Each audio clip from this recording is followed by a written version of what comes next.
The other thing I wanted to ask was about sleep and weight loss. I've had a lot of health experts on this podcast recently, but none of them have really talked to me about the role that sleep or sleep deprivation plays in weight. Is there a relationship? It's probably one of the most well defined relationships that we know in all of sleep science.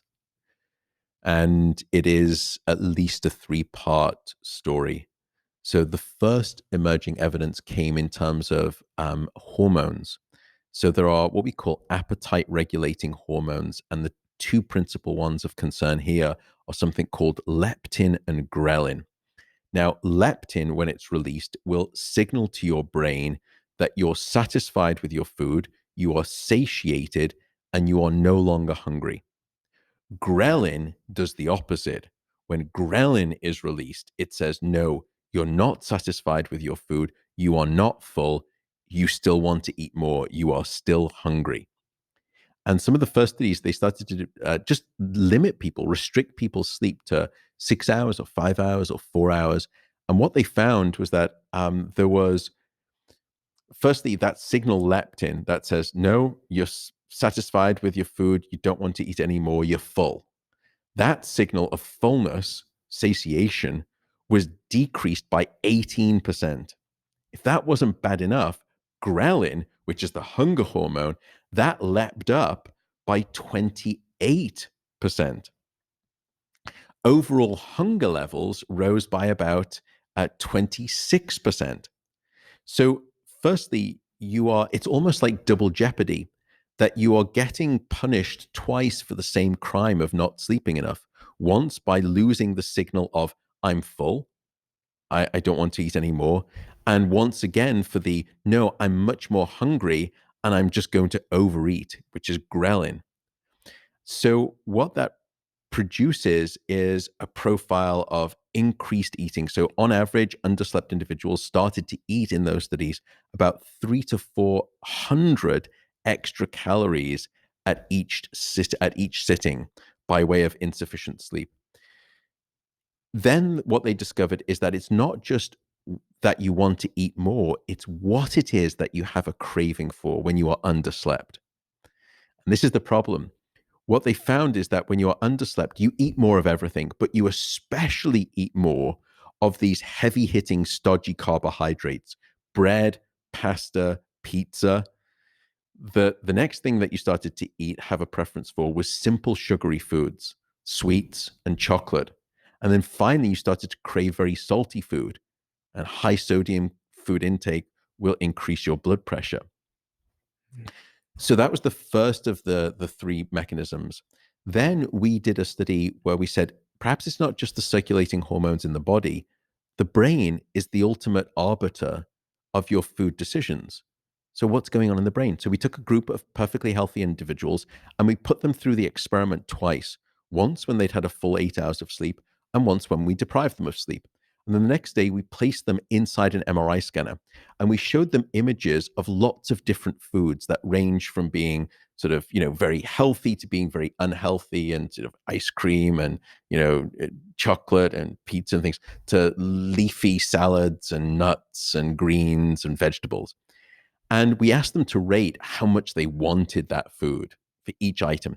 Now, we did something a bit sort of dastardly to make it more ecologically correct so that they weren't just saying, okay, they probably think I should probably say that's healthy. We said, we're going to randomly select one of these images, these food images that you see.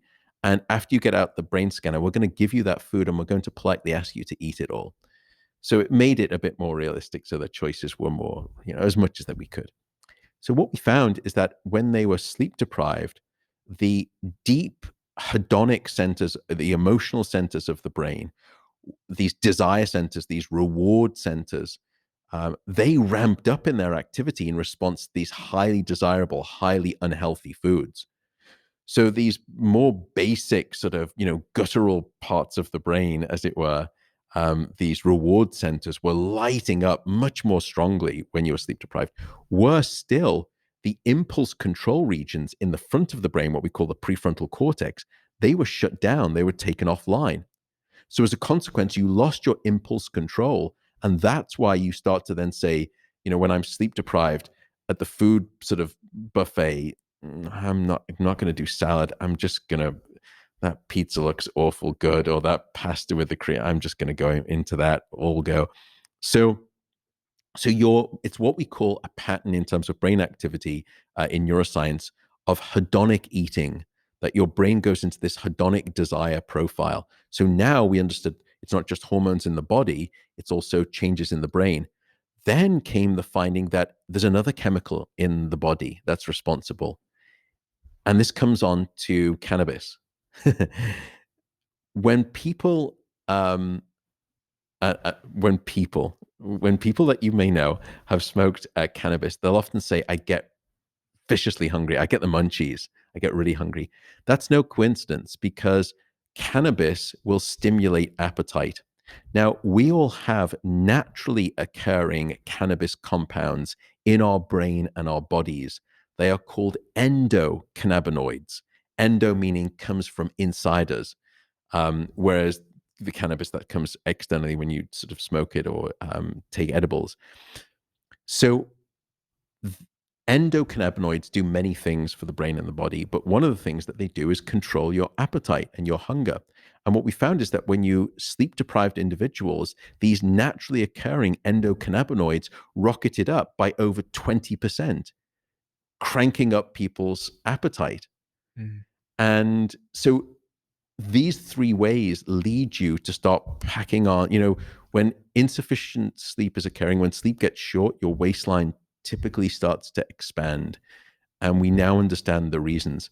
If that wasn't bad enough, It is bad the enough. fine, yeah, I know. Yeah, can you just stop, Matt? Please, like, honestly, I've really.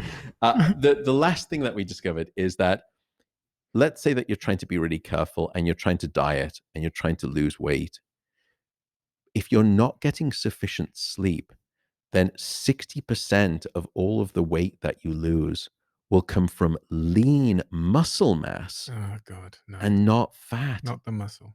I know, exactly. So, in other words, when you are dieting but you are underslept, you lose what you want to keep, which is muscle, and you keep what you want to lose, which is fat. So, again, it's I'm sold. not an ideal situation.